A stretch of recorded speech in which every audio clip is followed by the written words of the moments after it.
अस्सलाम वालेकुम स्टूडेंट्स, उम्मीद करता हूँ कि आप लोग खैरियत से होंगे।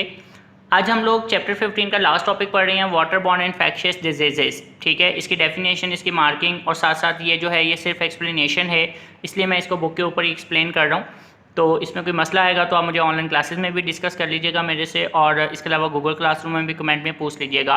बात शुरू करते हैं। सबसे पहले water borne infectious diseases. Water borne यानी कि पानी से पैदा होने वाले इन्फेक्शंस।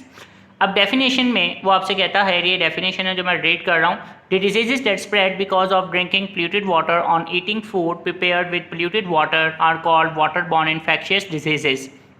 वो डिजीजेस, वो इन्फेक्शन जो पोल्यूटेड वाटर इस्तेमाल करने से, उसको पीने से या फिर उससे फूड तैयार कर लें, तो इस तरह से अगर वो आपको बीमारियां पैदा करती है तो हम उसे वाटर बॉर्न इन्फेक्शियस डिजीजेस का नाम देंगे।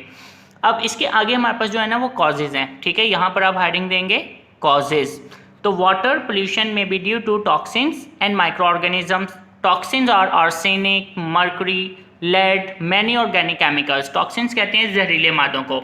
और दूसरी चीज़ जो इसके अंदर हमें मिलेगी वो माइक्रो ऑर्गेनिजम्स है। माइक्रो ऑर्गेनिजम्स में हमें क्या चीज़ मिल जाती है? Viruses, bacteria, protozoa and worms that cause different infections in animals and human beings. और इसके अलावा इसकी जो नेक्स्ट कॉज है वो ये भी है कि lake of proper sanitation facility is the main cause of rapidly spreading water borne diseases. ठीक है, ये आपके पास 3 पॉइंट्स बन जाएंगे कि कॉजेज़ में, तो water pollution may be due to toxins and microorganisms. इनको आपने ऐसे बुलेट्स बना लेना है, बुलेट बनेगा टॉक्सिन का और फिर माइक्रो ऑर्गेनिज्म का, और थर्ड आपके पास बुलेट बन जाएगा lake of proper sanitation facilities. Sanitation facilities मतलब कि जो आपका ये सैनिटेशन सिस्टम है जिसके थ्रू आपको पानी की सप्लाई घरों तक जाती है।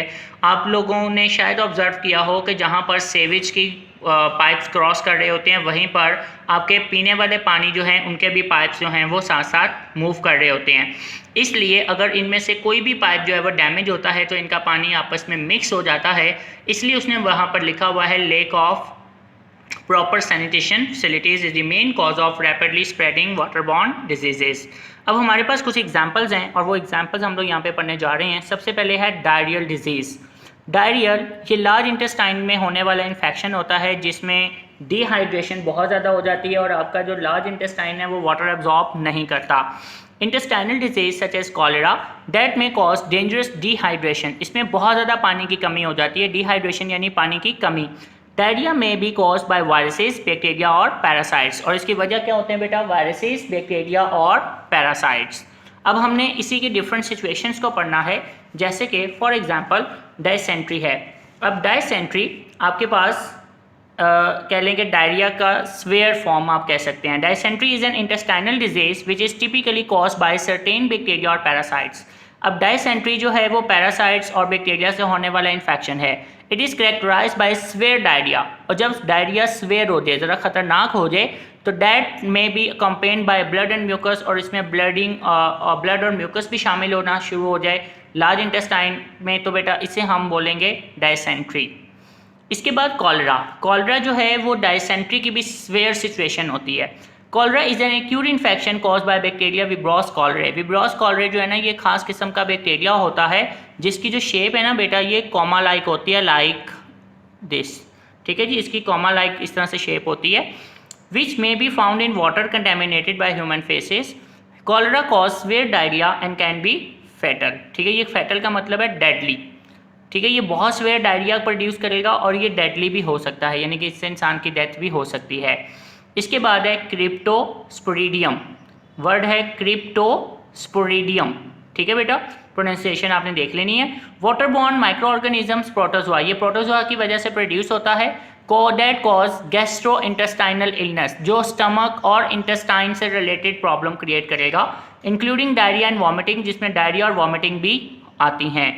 These tiny pathogens, pathogens कहते हैं the organisms that cause diseases, that cause infections, हम उन्हें pathogens का नाम देंगे, are found in the surface water sources like reservoirs, lakes and rivers। ये reservoirs, lakes और rivers की जो water surfaces होती हैं उनमें आपको मिल जाते हैं। अब आते हैं नेक्स्ट फ्लोरोसिस की तरफ। फ्लोरोसिस बेटा ये फ्लोरीन से रिलेटेड टर्म है। एक्चुअली फ्लोरीन जो है ये आपकी टीथ को स्ट्रॉन्ग बनाने के लिए चाहिए होता है। जो टीथ के ऊपर वाइट लेयर होती है, it is called enamel layer. It is made up of fluorosis, तो फ्लोरोसिस उसको मेंटेन रखता है। लेकिन अगर आप डाइट में फ्लोरोसिस ज़्यादा यूज़ करना शुरू कर दें तो उसका ड्रॉबैक भी है, वो ड्रॉबैक फ्लोरोसिस की फॉर्म में आएगा। तो fluorosis is a disease cause by the consumption of excess fluoride. Fluorosis can cause bone and teeth damage. इसके बाद है हेपेटाइटिस। हेपेटाइटिस ये बेटा लीवर इन्फेक्शन होता है। It is spreading because of 5 type of viruses. उन 5 टाइप्स ऑफ वायरसेस में hepatitis A, B, C, D और ई शामिल है। ये 5 वायरसेस हैं। अब जिस वायरस से ये इन्फेक्शन होगा हम वही नाम देंगे, लाइक हेपेटाइटिस ए। अगर ए वायरस से हुआ है तो ए हेपेटाइटिस ए बोल देंगे, अगर बी वायरस से हुआ है तो हेपेटाइटिस बी कह देंगे। लेकिन इसमें से ए और ई जो हेपेटाइटिस है वो कंटेमिनेटेड वाटर यानी पोल्यूटेड वाटर से फैलता है। इसके बाद है हुकवर्म। हुकवर्म जो है ना, ये बेटा छोटे छोटे इंसेक्ट्स होते हैं जो हमारे इंटेस्टाइन सिस्टम में या स्पेशली बच्चों के इंटेस्टाइन सिस्टम में ग्रो करते हैं, ठीक है। और ये कैसे आएंगे हमारी बॉडी तक? ये आते हैं just because of polluted water. Hookworm is a parasitic worm that infects the small intestine. Severe cases can result in anaemia. Anaemia कहते हैं ब्लड शॉर्टेज, ठीक है। इसमें ब्लड की बहुत ज़्यादा कमी हो जाती है क्योंकि ये बच्चों के इंटेस्टाइन सिस्टम में जब जाते हैं तो उनकी फूड को एब्जॉर्ब करते हैं, पहली बात। और अगर उन्हें फूड ना मिले तो उनके इंटेस्टाइन सिस्टम की वॉल्स को डैमेज करके वहाँ से ब्लड्स को सक करना शुरू कर देते हैं, जिसकी वजह से बच्चों में ब्लड की कमी आना शुरू हो जाती है, जिसे हम अनीमिया कहेंगे। And stunted growth in children, और ग्रोथ की बहुत तेज़ी से रुक जाती है। स्टंटेड का मतलब है रुक जाना। Hookworm larva enters the body through the skin often विया the feet. Spread by poor sanitary conditions, hookworms infects about 1 billion people worldwide per annum. ये ज़्यादातर पुअर सैनिटरी फैसिलिटीज़ की वजह से जो है ना फैल जाता है। जॉन्डिस, इसे हम यरकान भी कहते हैं। Jaundice is cause by the excess of bile pigments in blood. Jaundice तब होती है जब लीवर एक बाइल जूस पैदा करता है। जो बायोलॉजी के स्टूडेंट्स 8th चैप्टर में 9th क्लास में पढ़ के आए हुए हैं, अगर ये बाइल जूस जो है वो अगर बॉडी में ब्लड में शामिल होना शुरू हो जाए तो फिर हम इस इन्फेक्शन को जॉन्डिस कहेंगे। लीवर सीजेस टू फंक्शन, और लीवर इसमें काम ठीक से नहीं करता। एंड आइज टर्न्स येलो, और आइज जो है वो येलो हो जाती हैं। Patients feel weakness and fatigue, और इसमें पेशेंट जो है उसको बहुत जो है वो थकावट महसूस होती है। Typhoid. Typhoid a dangerous bacterial disease often spread by contaminated water और by food prepared with contaminated water. Typhoid ये वो डिजीज़ है जो दरअसल कंटेमिनेटेड वाटर से फैलती है। टाइफाइड जो it is are kind of fever जिसमें पेशेंट को बहुत ज़्यादा सर्दी महसूस होती है, उसको बहुत ज़्यादा बुखार रहता है, वीकनेस बहुत ज़्यादा हो जाती है। ये भी बेटा एक बैक्टीरियल इन्फेक्शन है जो कि कंटेमिनेटेड वाटर यानी पोल्यूटेड वाटर से फैलता है। अब हम इसे रोक कैसे सकते हैं?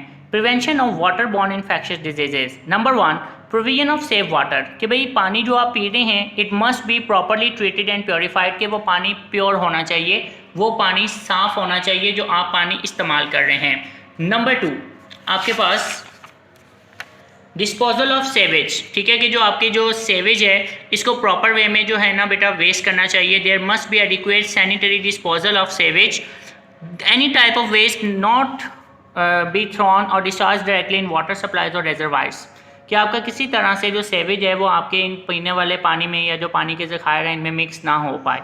कंट्रोल ऑफ टॉक्सिक केमिकल्स, इसी तरह chemical कंटेमिनेशंस can cause acute illness but often toxic contaminants are slow poisons and carcinogens. Carcinogens कहते हैं कैंसर causing agents को जो कैंसर की वजह बनेंगे। There must be strict control over the use of pesticides and other chemicals, क्योंकि ये factory से निकलने वाले केमिकल्स हैं जो आहिस्ता आहिस्ता आपके वाटर बॉडीज़ में, वाटर चैनल्स में चले जाते हैं और फिर वहाँ पर स्टोर हो जाते हैं। और जब वो पानी डायरेक्टली और इनडायरेक्टली ह्यूमन्स या अदर एनिमल्स इस्तेमाल करेंगे तो उनके जो पॉइजन्स हैं, जो टॉक्सिक कंटेमिनेंट्स हैं, वो स्लो पॉइजन्स होते हैं जो आहिस्ता आहिस्ता बॉडी में जमा होते रहते हैं और फिर अपना असर दिखाना शुरू हो जाते हैं और कैंसर की भी वजह बन सकते हैं। तो हमें चाहिए कि जो इंडस्ट्रीज़ हैं वो इन केमिकल्स को कहीं भी पानी में या ऑन ग्राउंड डिस्चार्ज करने से पहले इसको सही कर ले, इसको ट्रीट कर ले, इसको किसी ऐसी फॉर्म में ले जाएं जो काबिल इस्तेमाल हो। तो जी बच्चे, ये आपके पास है इसका कंट्रोल। ये शॉर्ट क्वेश्चन आपकी एक्सरसाइज में भी है कि how you can prevent the water borne diseases.